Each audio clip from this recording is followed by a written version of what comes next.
Greetings folks, Joseph Kursky here with you to talk about teaching with the EPA's EnviroAtlas. The EPA's EnviroAtlas. The number of mapping and analysis tools that are built on web-based GIS tools and data services continues to expand, offering educators exciting and innovative ways to teach core concepts, skills, and spatial thinking.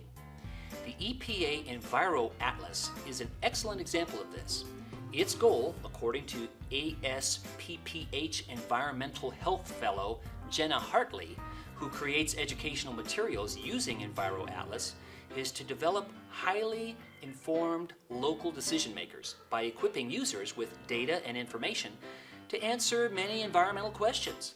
The atlas can be used in geography, environmental science, hydrology, economics, and other courses, from middle school through high school, and in my view, makes an excellent resource for instructing even at the university level as well. According to Hartley, the educational resources have been used with success in multiple university classrooms. I found the atlas to be easy to use. It is based on the ArcGIS platform from Esri, so its navigation and list of data layers will be familiar to users of ArcGIS Online and ArcGIS Pro. The EnviroAtlas contains over 100 layers for the USA, covering three main themes: ecosystems and biodiversity, people and built spaces, and boundaries and natural features. These layers cover a wide range of topics, from water use to people commuting by bicycle, from protected lands to at-risk species, and much more. Each layer can be toggled on and off. What's more, the working map session can be saved for later use. The Save Session widget saves the EnviroAtlas data layers that you are working with locally to your browser cache.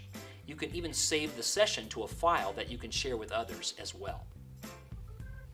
As one of my main concerns in education is to have students be critical of data. I'm always talking about that in these videos. Be critical of the data, including mapped information. Maybe especially mapped information. I was very pleased to see that the metadata on the EnviroAtlas is plentiful and easy to understand. The sources, scale, date, and other information about each of the map layers. Using the atlas, I was quickly able to make maps, for example, fruit yields in thousands of tons per year, and was fascinated by the patterns, noting my homeland in western Colorado stood out with its magnificent orchard lands, as shown here. A few of the layers I was curious to explore were not available during my last session with the atlas, and I was surprised and impressed to see a message indicating that an email was being automatically sent to the EnviroAtlas administrators about those very layers I was trying to access. That's great service that I wish more web mapping apps had. Thanks to educator Jenna Hartley, a multitude of educational materials can also be used to teach with the EnviroAtlas. In these lessons, students engage in highly interactive, hands-on learning, where they are introduced to spatial data visualization and can build their analytical, geospatial, and decision-making skills. The lessons can also be recreated for classrooms without access to computers or the internet. Concepts the lessons address include ecosystem services, watershed geography and management, the water cycle, air quality, urban planning, biodiversity, and decision-making. All lesson plans include an outdoor portion and align with both the NGSS, Next Generation Science Standards, and individual state science standards. A university professor had this to say about the atlas: promotes critical thinking, uses actual data, and students can ask many types of environmental questions and explore the tool in search of answers. A high school AP environmental science teacher said, "Where do I start? Learning about EnviroAtlas with the EPA will truly have an impact on not only student learning, but engagement into environmental subject matter. Using this data as a case study will allow teachers to bring a strong, in-depth perspective to learning." One of the most exciting things to me about many of today's web mapping applications, including the EnviroAtlas, is that the data layers can be used inside ArcGIS Online and even inside ArcGIS Pro. This greatly expands the utility of the EnviroAtlas to the ArcGIS Online environment, where spatial analysis tools such as routing and overlay can be performed on the data.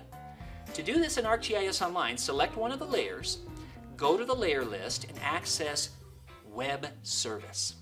Copy the URL, go to ArcGIS Online, modify the map, add data from the web, and paste the layer there. I did this for workers who bike or walk to work, focusing on the walk and bike-friendly community of Portland, Oregon, here. This is really quite exciting and has enormous implications because the hundreds of layers from the EPA EnviroAtlas can be used inside a GIS environment for further analysis. Excellent. For a list of all of the data available in this manner with their REST endpoints, REST endpoints, access this document here. Here is one of the environmental atlas layers, percent of workers who bike or walk to work, shown in ArcGIS Online.